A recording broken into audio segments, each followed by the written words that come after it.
Sir, इन दिनों जो बांग्लादेश में हो रहा है अल्पसंख्यक हिंदुओं के साथ,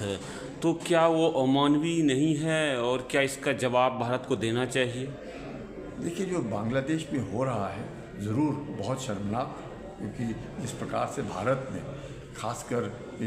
बांग्लादेश को लिबरेशन में 1971 में जिस प्रकार से मैं कहूँगा कि हमारे 3,600 सैनिक मारे गए, 10,000 से ज़्यादा घायल हुए और तकरीबन 1 लाख बांग्लादेशी जो फ्रीडम फाइटर्स थे, मुक्ति बाहिनी थे, वो मारे गए। 30 लाख के आसपास बांग्लादेशी जो बंगाली थे, बांग्लादेशी क्या बंगाली पाकिस्तानी ने मारा और ख़त्म किया। उसके बाद जिस प्रकार से भारत और बांग्लादेश के रिश्ते और जो होना चाहिए वो देखने को नहीं मिला, और लग रहा है कहीं ना कहीं पाकिस्तान का जो हाथ है वो साफ नज़र आ रहा है, क्योंकि जमात और बांग्लादेश नेशनलिस्ट पार्टी जो है, जिनका झुकाव जो है पाकिस्तान की तरफ रहा, और आज की तारीख में भी जो बिहारी मुसलमान जो है बांग्लादेश के अंदर, उनको नागरिकता नहीं दी उन्होंने। तो ये सब दर्शाता है कि कहीं ना कहीं शायद मुझे लगता है जो पाकिस्तान ने जिस प्रकार से बंगालियों के साथ सलूक किया, वही सलूक आज हम देख रहे हैं कि बांग्लादेश के मुसलमान जो हैं वो हिंदुओं के बरखिलाफ करें। वो बहुत ही शर्मनाक मुझे लगता है कि शायद सोचना पड़ेगा। बंगाली या बांग्लादेशी जो हम कह सकते हैं वो ऐसे तो नहीं हैं, क्योंकि हम लोगों ने खुद देखा है, हमने खुद आजमाया है। बहुत अच्छे लोग हैं, उनका जो कल्चर है, उनकी जो भाषा है, उनके जो चाल चलन है, बहुत ही सभ्य, जिन्हें बोलते हैं भद्र पुरुष जो कहा जाता है उन्हें, और हम जो जानते हैं वो देखने को नहीं मिल रहा है। तो लगता तो मुझे यही है कि कोई ऐसा बाहर का प्रभाव है या कोई कुछ ऐसी कह सकते नहीं, वो तो सर दिख रहा है इंटरनेशनल। भारत जो इकोनॉमी में आगे बढ़ रहा है, तो अमेरिका शायद डिस्टेब्लिश करना चाहता हो या वेस्टर्न कंट्री। लेकिन एक बात ये है कि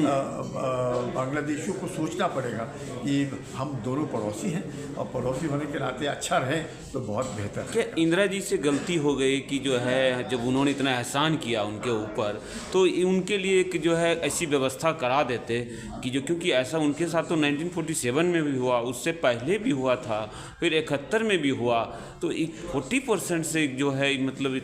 इतना ज़्यादा जो है मस्केर शायद दुनिया में कहीं नहीं हुआ होगा। मुझे लगता है आप जो कह रहे हैं 1905 जी 1905 से लगातार अगर देखिए, फिर डायरेक्ट एक्शन डे देखिए 1946 में, और उसके बाद भी नवाखली। ये जो हिंदू हैं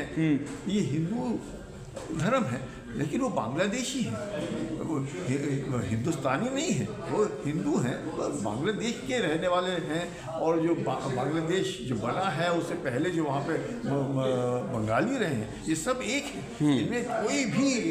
फर्क नहीं। अंतर सिर्फ रिलीजन का चेंज हुआ, या उनकी ईद हो, उनकी भाषा एक है, उनका रहन सहन एक है, उनका खाना पीना एक है, सब कुछ उनमें ज़बरदस्त एक मैं कहूँगा घुल मिल कर रहने वाले। पर ये जो अब देखने को मिल रहा है, जिस तरीके से उन्होंने चिन्मय को बंद करके रखा, लड़कियों को उठाया जा रहा है, इस्कॉन के बरखिलाफ कार्रवाई हो रही है, हिंदुओं के घर जलाए जा रहे हैं, हिंदुओं के मंदिर जलाए जा रहे हैं, हिंदुओं की औरतों के साथ कई जगह बलात्कार हुए हैं और मारा जा रहा है।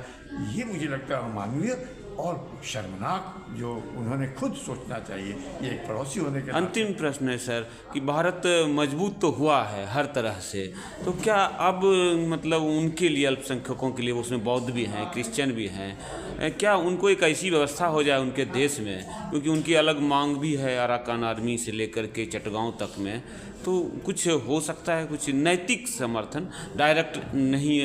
फाइट कोई नहीं चाहता हमारे देश में, तो कुछ देखिएगा, इतना सब कुछ होने के बाद भी 1971 की लड़ाई के बाद हमने बांग्लादेश का 1 इंच नहीं लिया।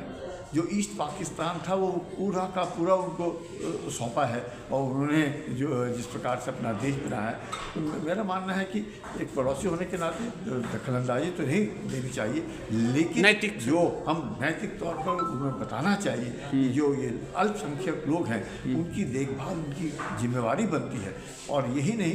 पूरे विश्व में अगर बांग्लादेश ने कुछ बनना है, कुछ आगे दिखाना है, तो जब तक पड़ोसियों के साथ उनके संबंध, तो 4000 किलोमीटर से ज़्यादा उनका बॉर्डर हमारे साथ है, तो सिर्फ 180 किलोमीटर ही म्यांमार के साथ है। और म्यांमार ने अपना बॉर्डर अगर बंद कर देते हैं, या वहाँ से रोहिंग्या आते हैं बांग्लादेश के अंदर, और हमारे यहाँ पे इलीगल इमिग्रेंट्स जो बांग्लादेशी है वो तो करोड़ों में है, अगर हम ही उनको वापस कर देते हैं तो मुझे लगता है उनको तो परेशानी हो जाएगी। अलग होने के लिए जो है बलूचिस्तान भी प्रयास कर रहा है, और बलूचिस्तान से शायद पहले या लगभग उसी समय से चटगांव के लोग भी जो है प्रयास कर रहे हैं। तो क्या लग रहा है आपको कि लग रहा है, आपको हैरानगी होगी, 1947 में जब भारत आज़ाद हुआ तो खुलना में भारत का झंडा लहराया। उनको लगा कि खुलना ये भारत के साथ मिल गया है। तो खुलना और चटगांव को आज़ादी मिलनी चाहिए, बिल्कुल, नैतिक वहाँ पे बहुत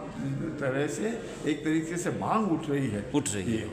ये भारतीय और खासकर जो हिंदू हैं वहाँ के रहने वाले, अब हिंदू हैं, धर्म हिंदू है लेकिन बांग्लादेशी हैं, तो उन्होंने, मुझे लगता है कि उन्होंने अपने ही देशवासियों के साथ इस तरह की जो कार्रवाई है, जैसे पाकिस्तानियों ने अपने ही देशवासियों के साथ जो ईस्ट पाकिस्तान, मतलब बांग्लादेश अपने आप को डिवाइड करने का फैसला कर चुका है। मुझे लग रहा है कि इतना कुछ होने के बाद कम से कम बांग्लादेश, जिनको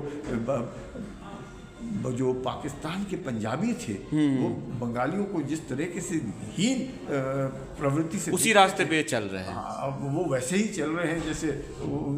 मतलब बांग्लादेश भी अब टुकड़ों में बट सकता है अपने ही कर्मों से। हो सकता है जिस तरीके से बांग्लादेश हरकत कर रहा है, अगर सुधरेगा नहीं। और मैं कहूँगा कि यूनुस साहब जो आए हैं नोबेल लॉरेट हैं, अच्छे हैं, लेकिन कहीं ना कहीं उनको भी सोचना पड़ेगा कि शायद उनकी सोच जो है कहीं भारी प्रभाव उनकी सोच पे आया है और वो अपने आप को एक अच्छे नागरिक देख रहे होंगे, पर विश्व में उनका जो नाम है, गरीब और कमज़ोर लोगों को समर्थन देने के लिए सर आपको बहुत बहुत धन्यवाद।